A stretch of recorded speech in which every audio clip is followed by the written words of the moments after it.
ৰাভা হাছঙৰ অন্তৰ্গত লোহাৰঘাট বাগান বৰদুৱাৰত প্ৰস্তাৱিত ছেটেলাইট প্ৰকল্প বাতিল আৰু উক্ত এলেকাৰ ভূমিত বসবাস কৰি অহা 21টা পৰিয়ালক ভূমিপট্টা প্ৰদানৰ দাবী সম্পৰ্কত অসম সচিবালয়ৰ কনফাৰেন্স হলত নগৰ উন্নয়ন আৰু জনস্বাস্থ্য কাৰিকৰী বিভাগৰ মন্ত্ৰী জয়ন্ত মল বৰুৱা আৰু বৰদুৱাৰ বাগান ভূমিপট্টন দাবী সমিতিৰ 42জন কৰ্মকৰ্তাৰ মাজত কালি এখন বৈঠক অনুষ্ঠিত হয়।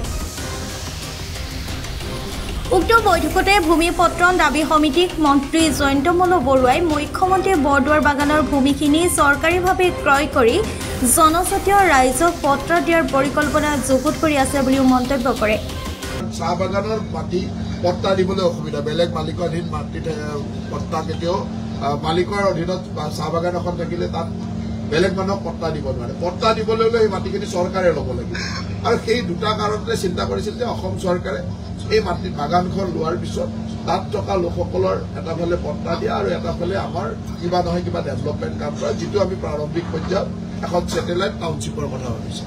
তেখেতসকলৰ এই কথাটো ছেটেলাইট টাউনশ্বিপৰ ক্ষেত্ৰত আপত্তি আছে। মই কৈছোঁ মুখ্যমন্ত্ৰী ডাঙৰীয়াৰ লগত বহি ইয়াৰ এটা সমাধান সূত্ৰ কিধৰণে হয় আৰু ৰাইজে প্ৰথম কথা হ'ল যে এটা ভুল বুজাবুজিৰ মাজত আন্দোলন হ'ব নালাগে যে খিলঞ্জীয়া মানুহক উচ্ছেদ কৰিব বিচাৰিছে, ট্ৰাইবেল মানুহক উচ্ছেদ কৰিব বিচাৰিছে। সেয়া আমাৰ চৰকাৰৰ কোনো কাৰণতে চৰকাৰে সেই কাম নকৰে বা চৰকাৰে তেনেকুৱা ধৰণে চিন্তা নকৰে। ডেভেলপমেণ্টটো চৰকাৰে কৰিব লাগিব, তাৰ লগে লগে খিলঞ্জীয়া ভূমিপুত্ৰ খিলঞ্জীয়া জনজাতীয় লোকৰ সুৰক্ষা আৰু দুইটা কামেই চৰকাৰে কৰি লৈ গৈ আছে। সেইকাৰণে মই আজি তেখেতসকলক প্ৰাৰম্ভিক পৰ্যায়ত আলোচনা কৰিম আৰু খুব কম দিনৰ ভিতৰত মুখ্যমন্ত্ৰী ডাঙৰীয়াৰ লগত তেখেতসকলে আলোচনা কৰিব। আৰু বৰদুৱাৰত বাগান ভূমিপট্টন দাবী সমিতিৰ ফালৰ পৰা যোৱা 42জনীয়া প্ৰতিনিধি দলটোৱে স্পষ্টকৈ নিম্নোক্ত দাবীকেইটা মন্ত্ৰী জয়ন্ত মল বৰুৱাক অৱগত কৰে। বৰদুৱাৰ বাগান ছেটেলাইট টাউনশ্বিপ প্ৰকল্প সম্পৰ্কত 3খন ৰাজহ গাঁৱৰ 2100 পৰিয়াল উচ্ছেদ কৰি কোনো ক্ষেত্ৰতে ট্ৰাইবেল বেল্ট এণ্ড ব্লক ভংগ কৰি প্ৰস্তাৱিত ছেটেলাইট টাউনশ্বিপ প্ৰকল্প স্থাপন কৰিবলৈ ভূমিপট্টন দাবী সমিতিয়ে ৰাজি নহয়। যে বেল্ট এণ্ড ব্লক হ'ল আমাক সংবিধানে দিয়া এটা ৰক্ষা কবচ, যি ৰক্ষা কবচে আমাৰ নিচিনা জনজাতিসকলক ৰক্ষা কৰিব পাৰে। তেখেতে কৈছে যে আপোনালোকে যদি GMDয়ে দিয়া টাউনশ্বিপ হয় কিজানি এনেকুৱা হ'ব পাৰে পিছত যে আপোনালোকে নলাৰ বাবে কেতিয়াবা হাঁহ হুতাহ হ'ব পাৰে, সেইটো লোৱা হ'লেই ভাল আছিল বুলিও ক'ব পাৰে, তেনেকৈ কৈছে। মই কৈছোঁ আমাক তেনেকুৱা ইমান উন্নতি নালাগে, যি উন্নতিত আপোনাৰ চচলৰ দৰে বেল এণ্ড ব্লক ভাঙি কাৰ্বিবিলাক নোহোৱা হৈ যায়। আমাক তেনেধৰণৰ উন্নতিও নালাগে য'ত গণেশগুৰিত আপোনাৰ থকা তাত ৰাভা বড়োবিলাক নোহোৱা হৈ যায়। আমাক তেনে উন্নতি নালাগে য'ত বেলতলা ভাঙি যায়। আমাক তেনেকুৱা উন্নতি নালাগে আপোনাৰ এয়াৰফৰ্চৰ গেটত থকা ৰাভা বড়ো অন্যান্য জনগোষ্ঠীয় মানুহবিলাক নোহোৱাই হৈ গ'ল। স্পষ্ট কথা, তাত আমি কেতিয়াও বেল এণ্ড ব্লক ভাঙিব নিদিওঁ। তাত কোনো টাউনশ্বিপ জাতীয় অৰ্থাৎ যিটো বস্তুৱে কণ্ট্ৰাডিক্টৰী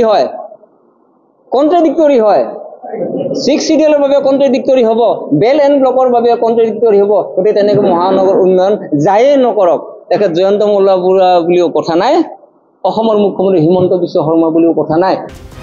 2100 পৰিয়ালৰ কেৱল মাথো অস্থায়ী ৰাইটি সকলোকে পট্টা দিলে নহ'ব। প্ৰতিটো জনগোষ্ঠীৰ লোকে পতিত ভূমিত ভোগ দখল কৰা অনুযায়ীয়ে পট্টা পাব লাগিব।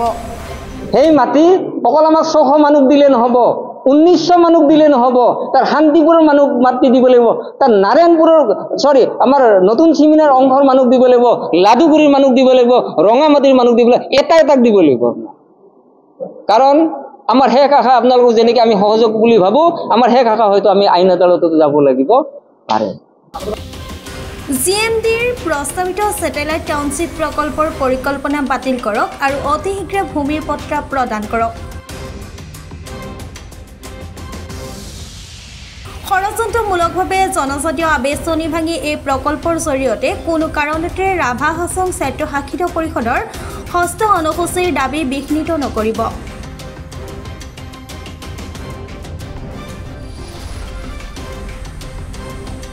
উক্ত বৈঠকৰ পিছতে পলাশবাৰী সমষ্টিৰ মিৰ্জাত পুনৰ এক সংবাদমেলযোগে বৰদুৱাৰ বাগান ভূমিপট্টন দাবী সমিতিৰ মুখ্য আহ্বায়ক আদিত্য ৰাভাই সকলো কথা বিৱৰি কয়। লগতে ৰাভা হাছঙৰ মুখ্য কাৰ্যবাহী সদস্য টংকেশ্বৰ ৰাভাকো নিজৰ স্থিতি ব্যক্ত কৰিবলৈ আহ্বান জনায়। আনহাতে বিধায়ক হেমাংগ ঠাকুৰীয়াকো তীব্ৰ ভাষাৰে সমালোচনা কৰাৰ লগতে মিছলীয়া বুলি আখ্যা দিয়ে। হেমাংগ ঠাকুৰীয়াই কৈছিল যি এজন মিছলীয়া, এইটো চিধা চিধি মিছলীয়া, কাম নাই তাৰ, ইয়াৰ বিধায়ক হৈ লাভ নাই, আমাৰ ফালে যাইতো লাভে নাই দেই। এনে মিছা কথা কোৱা, কোনো পাতল কথা কোৱা, এইগিলা কাম নাই, তাতে আমাক নাযাব, এইগুলো বেয়া পাইছো, চিধা চিধি কথা। আচ্ছা, তেখেতে কৈছিল আমি হনে বেলেগৰ পৰা মানুহ আনি আৰু এইবিলাক কৰি আছো দেই আন্দোলন, অলোকেল অস্থানীয়। মই তেখেতক তাতে কৈছো সংবাদ মেলত, যদি বিজয়নগৰেদি যাওঁতে পানী হোৱা ৰাস্তাটোত হেমাংগ ঠাকুৰৰ ভৰিখান গাৰাত পৰি আৰু ভাঙে, তাতে কোনো মানুহ নাই, এজন দূৰৰ মানুহ যদি থাকে, যদি তেখেতক কয় ছাৰ হেমাংগ ঠাকুৰীয়া ছাৰ আপোনাৰ ভৰিখান ভাঙিল, দাঙি দিম নেকি? তেখেতে যদি কয় নহয় ৰ, তই স্থানীয় মানুহ নহয়, মোৰ ভৰিখান ভাঙি গেলেও মই বেলেগৰহে ওপৰ হালিক চিঞৰো ৰ, দেদাউৰিয়াই মাতিব নেকি? আমি বিপদ হৈছে, আপোনালোকে গৈছে, আমি বেয়া পাম নেকি? আমি দুখত আছো, ভয়ত আছো, সিদিনা আপোনাৰ তাতে আপোনাৰ যোৱাকালি আপোনাৰ বেলেগ দল সংগঠন গৈছে আমাক সহায় কৰো বোলে, আপোনালোকে দৌৰাই পঠাম নেকি? আমাক সহযোগ কৰিছে। একেদৰে এই কথাখিনিত যে আমাৰ মাটিখিনি তেখেতসকলে নিদিব বা আমি জৰীপ কৰিব নিদিম, সেইটো কথা নহয়, কিন্তু আমি আগে আশ্বস্ত হ'ব লাগিব। উল্লেখ্য যে কালি সচিবালয়ত অনুষ্ঠিত হোৱা মন্ত্ৰী জয়ন্তমল্ল বৰুৱা আৰু বৰদুৱাৰ বাগান ভূমিপত্ৰণ দাবী সমিতিৰ মাজত হোৱা আলোচনাখন অনুষ্ঠিত কৰাৰ ক্ষেত্ৰত দায়িত্ব আছিল যুৱ নেতা হিমাংশু শেখৰ বৈশ্যৰ।